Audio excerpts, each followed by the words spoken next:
So we have started to use logarithms a little bit more, but now I want to tell you some properties that will allow us to simplify logarithms, combine logarithms, just do some things with logarithms that we haven't seen some properties so far. So there is a product rule, quotient rule, power rule. We're going to expand and condense them. There's lots of different things that we still need to go over for logarithms. These properties are all related to our properties of powers because the answer to a logarithm is a power. So while we go through this lesson, always keep in mind that the answer to a logarithm is a power. That is going to help you as you go through this lesson. So the first rule is the product rule. And what this says is if we have a multiplication of two things inside of a logarithm, if we have the multiplication of two things inside of a logarithm, we can split it apart into two separate logarithms if we add. Now, why does this work? Well, in powers, if the bases are alike and we are multiplying, we add the exponents and keep the base. So because of that rule of powers, if we are multiplying things, the answers are the powers. So if we want to split it apart, we could evaluate the individual things and then add it together separately. So this is all related to the rule, if the bases are alike and you're multiplying, add the exponents. These are the exponents from these things related to that base. So it's all about the fact that if you're multiplying inside of a logarithm, you can split it apart into two individual pieces. So that's our first new rule, an important rule that we have to know. Okay. So if we are multiplying inside of a logarithm, we are allowed to split it apart into two different pieces using each part of that product. If there are three things multiplied, you could break it apart into three pieces. If there are five things multiplied, you could break it up into five different logarithms. That's called expanding it. If we go from here to here, we've expanded it. If we've gone here and put it back together, that's called condensing it. So let's look at how we can do that. So this first one says to expand the log base 3 of 30x times 3x plus 4. Well, technically there are three different things multiplied together. This is 30 times x times 3x plus 4. So by the product rule, I'm allowed to split it apart into three different logarithms. So this is just the log base 3 of 30. Well, actually, now that I think about it, we're going to do it a little bit more. 30 can be broken up. If we go down to the primes of 30, that is 2 times 3 times 5. So I'm going to go even further. Okay, so that's the log base 3 of 2, plus the log base 3 of 3, plus the log base 3 of 5, plus the log base 3 of x, plus the log base 3 of 3x plus 4. Now, there's no way for us to break up the 3x plus 4. We don't have any rules to break up a sum or a difference of things. So that quantity is just a piece, one of the pieces of your product. So you'll notice that every single thing that was multiplied inside got its own logarithm. So that's the log base 3 of 2, the log base 3 of 3, the log base 3 of 5, the log base 3 of x, and the log base 3 of 3x plus 4. Now, sometimes there may be a piece that can reduce a little bit. What is the log base 3 of 3? What power do you put on a 3 to keep it a 3? What power do you put on a 3 to keep it a 3? 1. So this is the only piece that was related to the number 3. So that piece actually can reduce itself down. This 3 doesn't count because until I know what x is, I can't tell you how that relates to the number 3. So that's how we can expand what was in one logarithm into multiple logarithms. So that's called expanding. Now let's do the same thing for the bottom one here. 8 is 2 times 2 times 2. So that's really 2 times 2 times 2 times k. So we actually have the product of 4 different things if we break it down as far as we can.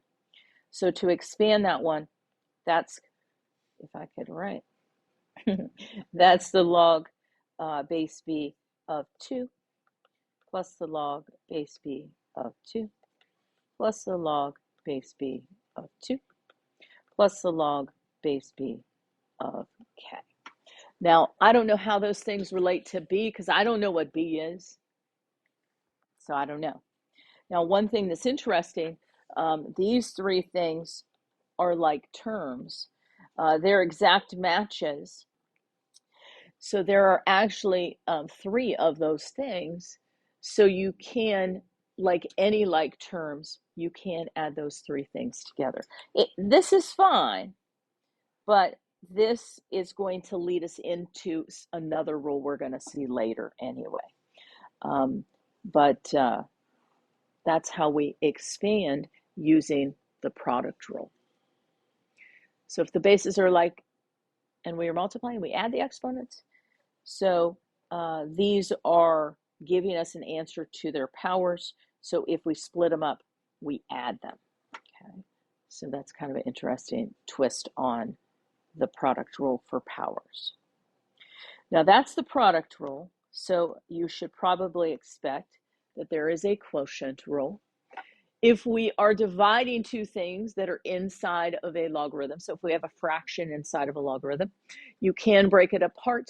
It is the log of the numerator minus the log of the denominator. Now, what do we know about powers?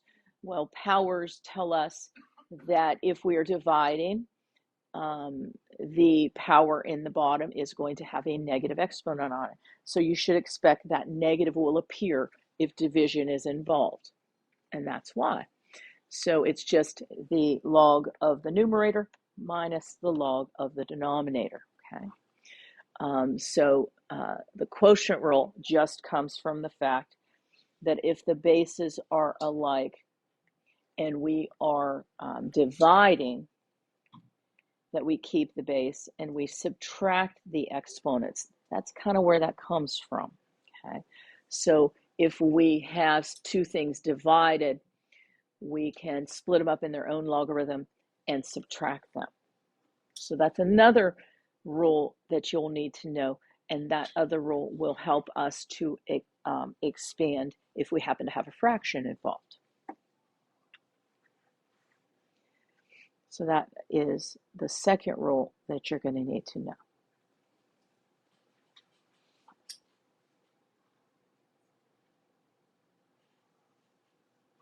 Now, once we have that rule, let's expand some things that are involved in a quotient. Now, I think of every piece on top will be positive things, because remember, we add those, but every term in the bottom, or not term, I'm sorry, a factor in the bottom, I think is a negative sort of thing. So let's think of this as 5 times 3 as we split it apart, okay? Now that log base 2 is going to be used for every single one of those pieces. So we're going to have the log base 2 that is positive for every piece on top. So we're going to have a log base 2 of 5 plus a log base 2 of 3 plus a log base 2 of x plus a log base 2 of x minus 1. Now those were all the factors in our top. We had a 5 and a 3 and an x and an x minus 1. A 5 and a 3 and an x and an x minus 1. All the factors in our denominator we have to subtract in their own logarithm. So we're going to have to minus the log base 2 of 3x plus 4 and minus off the log base 2 of 2 minus x. So every factor in our numerator are positive things, and every factor in our denominator are negative things. Now these are log base 2's. None of these can simplify. The 5 and the 3 are, they don't relate to the number 2. Because we don't have the x value, these x's we cannot simplify until we knew what the x value would be. Because I don't know what the log base 2 of x minus 1 is unless you tell me what x is. Okay, so that is how we expand a fraction. Do we have any questions about how I did that one? Okay. So another rule, which we kind of saw with that number 8. The log base b of something to a power, the power, that 3. So we started out with the log base, I don't remember what that was, of 8. 8 is 2 to the 3rd. And we ended up splitting it apart. 2 times 2 times 2 got its own thing. But look what happened. What technically happened was the 3 ended up showing up by popping down in the front. So that's what happens here. And that basically says, because of the rule, if the base is, or if the base has a power on it, and then you have another power, what do? You multiply those. So that's the way you can remember this rule. We have a power already on there. The power drops down in front. We have a power already on there. The power drops down in front. Okay, and that's because of this rule right here. If we have a power to a power, we multiply. So we ended up multiplying by the power that was inside. So that's a power rule. And it all comes from how powers work and how they show up in a logarithm.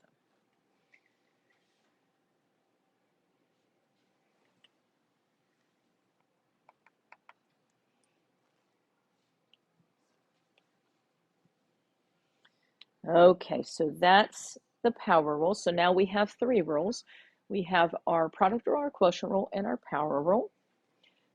So now let's take a look at an example that contains a power rule.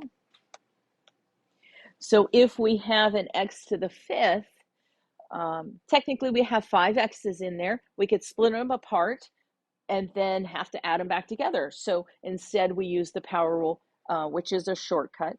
Take your exponent, drop it off and put it in the front, and you're done. So this is really just 5 times the log base 2 of x. So the power rule is a really nice rule. It's a simple, super quick. Just remember you're allowed to take off any power that's inside and drop it in the front. So that's our power rule.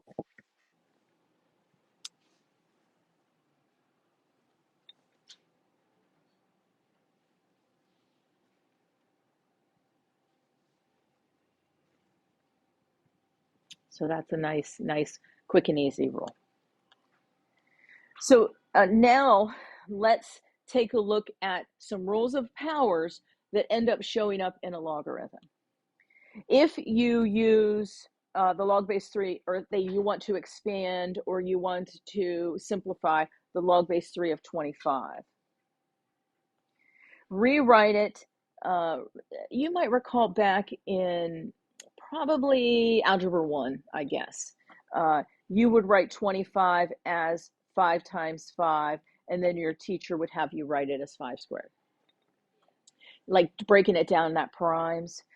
Knowing how it breaks down with the primes is really super helpful, because then we can see if there are any powers involved. Then we can drop that power down in front. So that's really just 2 times the log base 3 of 5. Now, if the number 3, that base, was related somehow to 5, you could simplify it further. We can't, so you leave it. Okay. Now, for the second one here, we have to remember that logarithms are related to powers. So if we rewrite 1 over x squared as x to the negative 2, that's a better way to write 1 over x squared, because then we can drop that power down in front. Okay, so by rewriting it as a negative exponent, we can pull that exponent out, and it looks much easier than what it started out to be. So using our rules of powers will be very helpful as we go through this. So that's that example.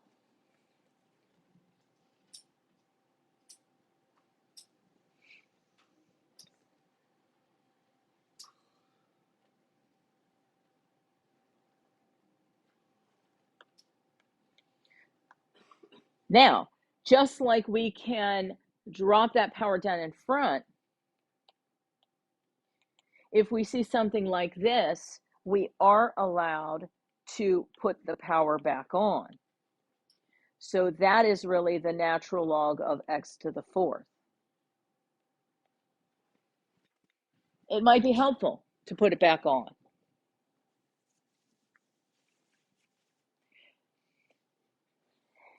If you don't believe this rule is true, if you have 4 times the natural log of 7, if you put that into a calculator, that is the same as the natural log of 7 to the fourth power. Those two things are exactly the same. 4 times the natural log of 7 is the same as the natural log of 7 to the fourth. You can check it in a calculator. Be careful, you would want to surround that in parentheses. But they're exactly the same thing. They're the same, okay? So you can, reverse that rule at any time.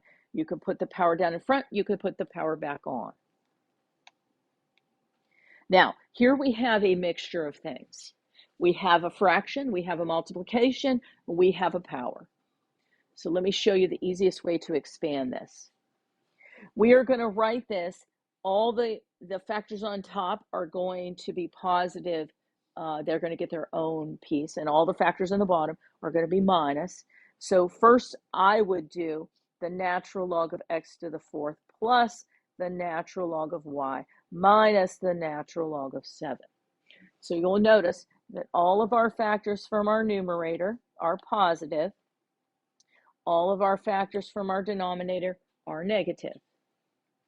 Now, the only thing I would do next is the final expansion should take any powers using the power rule and drop them down in front.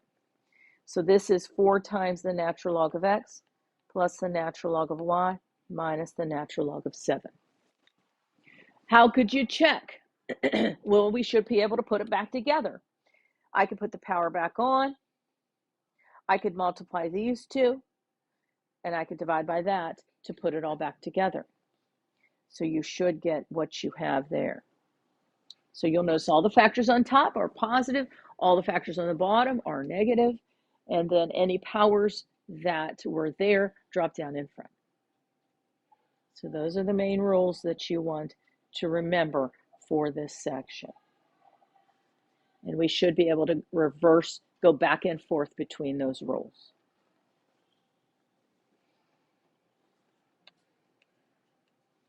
So let's take a look at this one.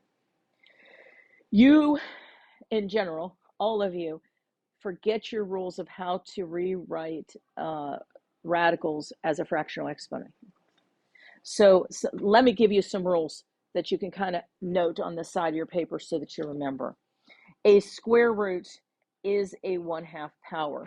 Logarithms are related to powers, so powers are more helpful to us than a radical. Also remember, if you have any sort of index showing, now remember this is the index, that is our denominator, that inside power, which sometimes is just 1, is our numerator. If you don't see an index, it's always 2. So the first thing I would do for this problem is rewrite any radicals as their exponent form.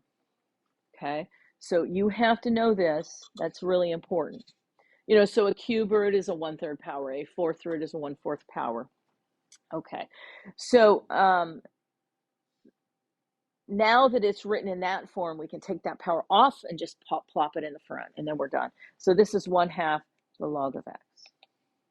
So you'll notice that power drop down in front, so which is great because it makes it a lot easier. Okay, So if they say to expand and you see a radical in the problem, rewrite it as a fractional exponent and then go from there. Okay, so that's all that they wanted you to do for example 7. Okay, so make sure you remember those rules of exponents. The rules of exponents, rules of exponents, rules of exponents. As we've gone through this entire thing with logarithms and exponential functions, it's all about exponents. What do you know about exponents? So here's one. We're just going to expand one more time. Let's take the 64.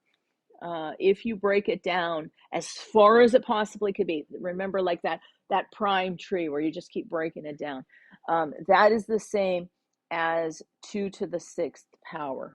And you can check 2 times 2 is 4, times 2 is 8, times another 2 is 16. Now we're up to 32, that's 5 of them. And the 6th one will give us the 64. So 2 to the 6th power is 64.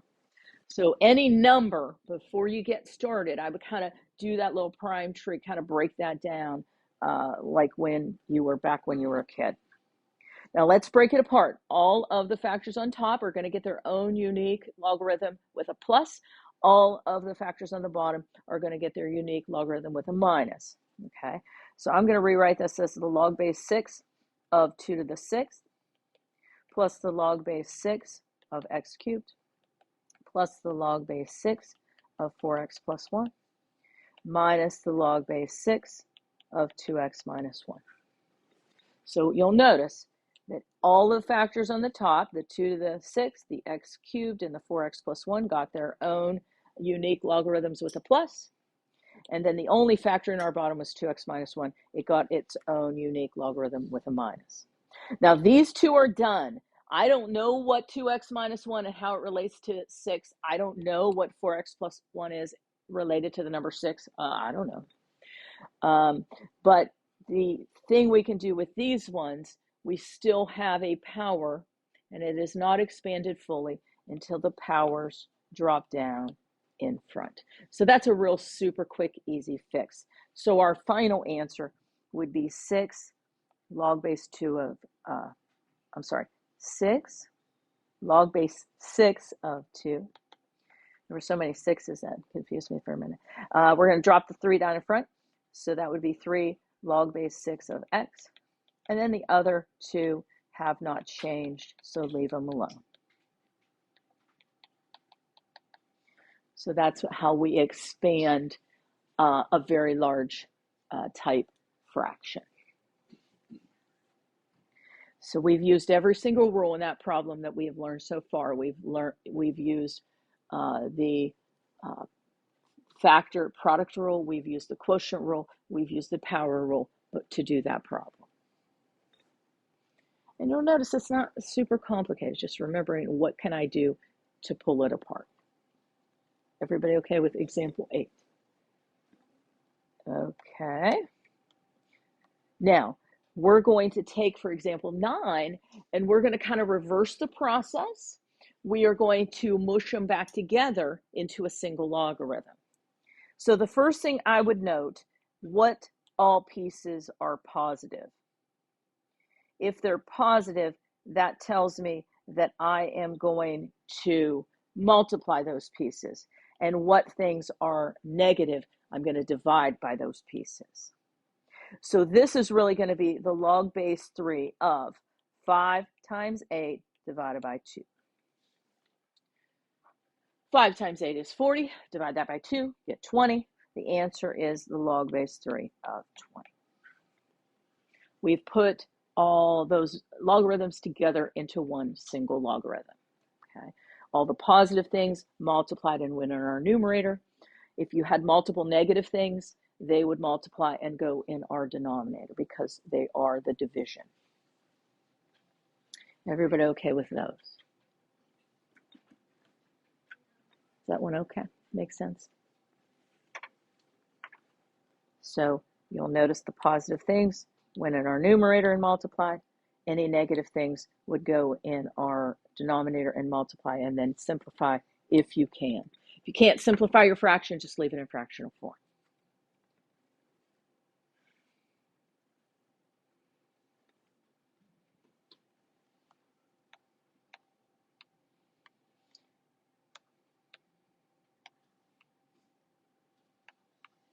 Oh, we're almost to the good formula. Okay. So let's practice a few more times with some pretty complex ones.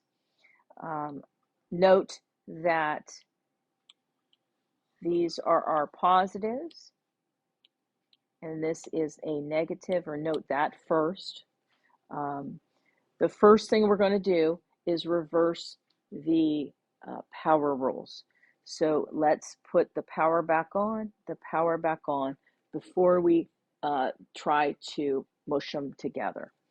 So this would be the log base 2 of x squared plus the log base 2 of x minus 1 to the 1/2 power, which we're going to address in a minute, minus the log base 2 of the quantity of x plus 3 squared to the third. Now let's make these powers look a little nicer, okay? So this we'll just leave that, that's okay. Let's make this a square root of x minus 1. You should be able to go back and forth between half powers. Half powers indicate radicals, indicate square roots. Write it as a square root in your final answer.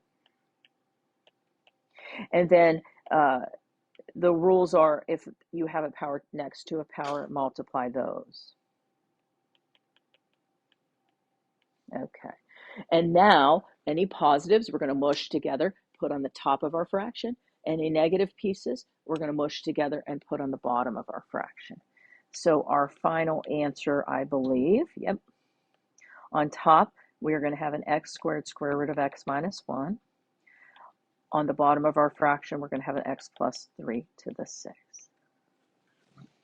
And so we have condensed it into one logarithm. So if they use the word condense, we are just putting it together into one logarithm. You may, if you're doing ALEKS, have to really like put those in brackets, really use something to indicate what your final answer is. But that's how we can condense. Now we have one more fairly complicated one of these. So let's do that. And then I'm going to show you the good rule. So we'll do one more like this one. And then I'm going to show you a nice rule, which allows you to use the calculator more than we could have before. Okay. So if it says to rewrite it as a single logarithm, we are going to first need to put any powers on. So we reverse the power rule first. So this would be the log of x squared minus the log of x plus 5 to the 4th plus the log of 3x plus 5 to the 1 over x. Now, we can't do much with that, but I am going to show you a little trick here. Remember how I said a fractional exponent at the top is our power, the bottom is our index. This one's a weird one. That is really the x root of 3x plus 5. We don't see that very often, but they put an x in the denominator, so that's where we're going to go with. Now, once you put the powers back on, we are now ready to take anything that is positive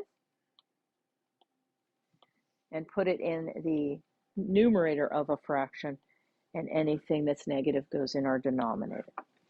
So that's what we're going to do next, and then we have rewrote it in a single logarithm. So our log is going to include in the top an x squared and an x root of 3x plus 5, and our denominator is going to include x plus 5 to the 4th. And that's it. I have no idea what that means until we, if we know what x was, we may be able to simplify it further. So we have product rule, we have quotient rule, we have power rules. So you got to know those rules. So make sure, and as you go through the homework, just keep referring back to those rules. You could even write them on a sheet of paper so you have those rules next to you. Yeah. Just because there's so many pieces inside, I used a bracket. You could have put, if you wanted to put a giant parenthesis, for that particular case, in mathematics, except for interval notation, a parenthesis and a bracket mean the exact same thing. So you're allowed to, if I have lots of parentheses inside, to kind of differentiate itself so it's not, it's a little, it doesn't, I don't think it's another parenthesis on something else. Sometimes you can use a bracket to help your brain, but it's okay if you put parentheses as well. Okay. Last rule, you're going to like this one. This is the change of base formula. It allows us to put any base into our calculator. Now, I tend to use the natural log when I'm doing this. And so if I have a log base b of some number m and I want to put that into my calculator, what I do is you take the natural log of the tall over the natural log of the small is a silly way to remember it. The natural log of the tall thing over the natural log of the small thing. So I tend to use that version. So if I wanted to put this into my calculator, I probably wouldn't hit the log button. You can, both work, but I would hit the natural log of 36 over the natural log of 5. I told you earlier that you couldn't use those buttons on your calculator because I wanted you to practice without it. But technically, if I want to do the log base 5 of 36, I don't know how 5 relates to the number 36. So the only way I could do it is with some kind of formula. Here's the formula. So you just take the natural log of the tall number, 36, over the natural log of the small number, 5.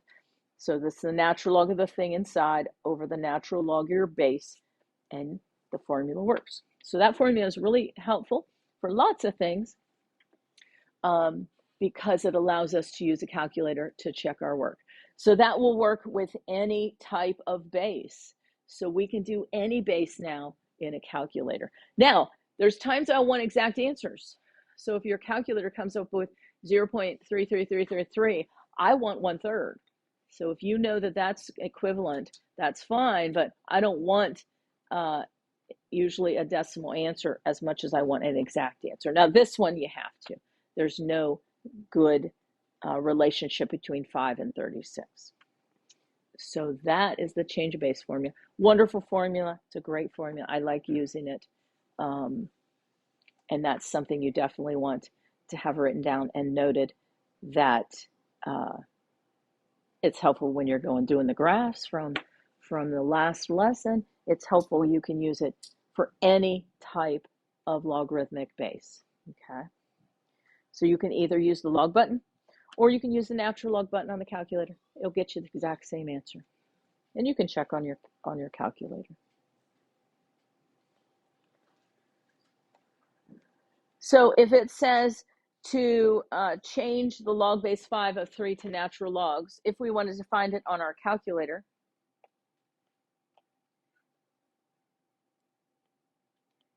just remember it's the natural log of the tall number over the natural log of the small number. Natural log of the tall over the natural log of the small. The natural log of the number over the natural log of the base. Now that is making it a quotient of natural logs. Usually for these that aren't anything perfect,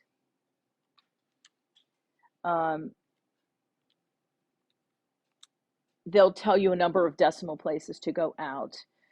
This is your exact answer. If we were to change that into decimal equivalent, it's approximately 0.6826.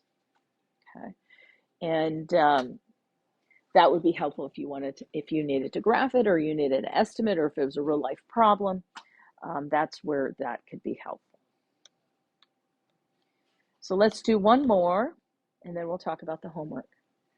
So if you want to use a calculator to find the log base 2 of 10, we can use the natural log button as long as we do the natural log of the tall over the natural log of the small. So the natural log of the inside number 10 over the natural log of the base 2. And then let's go 4 decimal places. Please just follow the instructions. Please make sure when you're entering that into a calculator that you use your parentheses. You're going to have to enclose whatever number's in your logarithm. So natural log of 10, close it in a parenthesis, divided by natural log of 2, close it in a parenthesis, and we get that it's approximately 3.3219. Okay?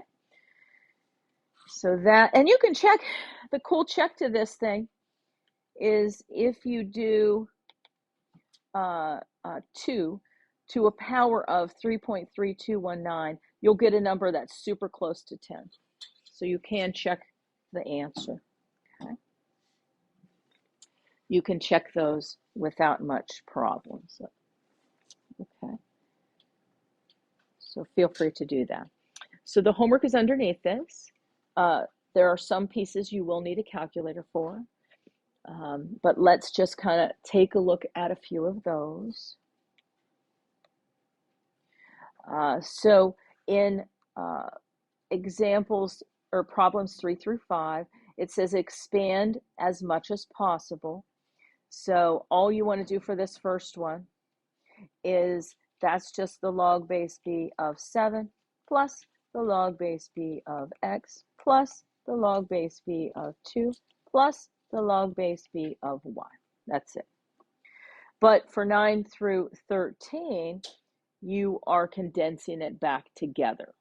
Okay, so this would just be the natural log of 7 times x times y. So if they're positive, they multiply. If they're negative, they divide and go in your denominator. Expand as much as possible, condense as much as possible. So they're very much like the examples. For these ones down at the bottom, use a calculator, use that change of base formula, and it says 5 decimal places. So that is it. So good luck.